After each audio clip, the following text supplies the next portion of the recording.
पंजाब की बार तबाही की एक पूरी कहानी।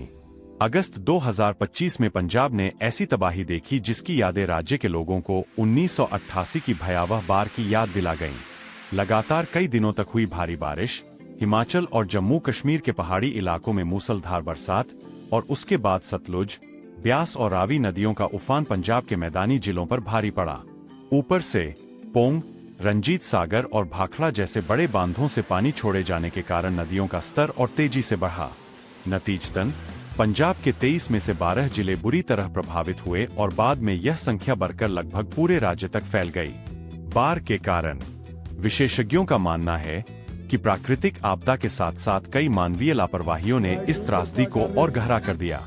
एक, नदियों की सफाई और गहरीकरण का अभाव। वर्षों से नदियों का डिसिल्टिंग, गाद हटाना नहीं हुआ, जिससे उनका जल वहन करने की क्षमता घट गई। 2, अवैध निर्माण और कमजोर बंध और नदियों के किनारों पर अवैध कब्जे और अस्थायी धुसी बंध ने आपदा को बढ़ाया। 3, नालियों का जाम होना।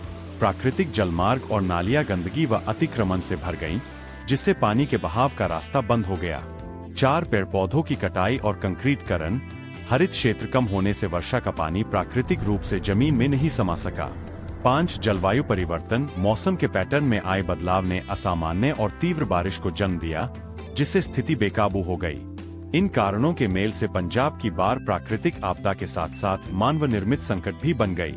प्रभावित क्षेत्र: गुरदासपुर, पठानकोट, होशियारपुर, कपूरथला, तरनतारन, जालंधर, रूपनगर और अमृतसर जैसे जिले सबसे ज्यादा प्रभावित रहे।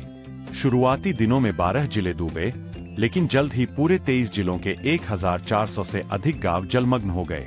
खेत, घर, सड़कें सब पानी में डूब गए। मौतें और बचाव कार्य: अब तक के आंकड़ों के मुताबिक लगभग 29 से 30 लोगों की मौत हो चुकी है। इनमें पठानकोट में सबसे अधिक 6, जबकि अमृतसर, होशियारपुर, लुधियाना, मानसा और रूपनगर में 3 से 3 लोगों की जान गई। कई लोग घायल हुए और कुछ अब भी लापता है। बचाव कार्य में प्रशासन और एनडीआरएफ की टीमें जुटी है। अब तक 19,600 से अधिक लोगों को सुरक्षित निकाला गया और 174 राहत शिविरों में करीब 5,000 से अधिक लोग शरण लिए हुए हैं। बावजूद इसके हजारों लोग अब भी फंसे हुए हैं और मदद का इंतजार कर रहे हैं। लोगों का विस्थापन और फसल का नुकसान: सबसे बड़ा असर किसानों पर पड़ा है। रिपोर्ट्स के मुताबिक लगभग 3.71 लाख एकड़ फसलें पूरी तरह बर्बाद हो गईं। अकेले गुरदासपुर में ही 1 लाख एकड़ फसल पानी में बह गई। धान, मक्की और सब्जियों की फसलें पूरी तरह नष्ट हो गईं। कुल मिलाकर अब तक 3.54 लाख से ज्यादा लोग प्रभावित हुए हैं। कई घर ढह गए, सैकड़ों मवेशी बह गए और गांवों का जीवन अस्त व्यस्त हो गया।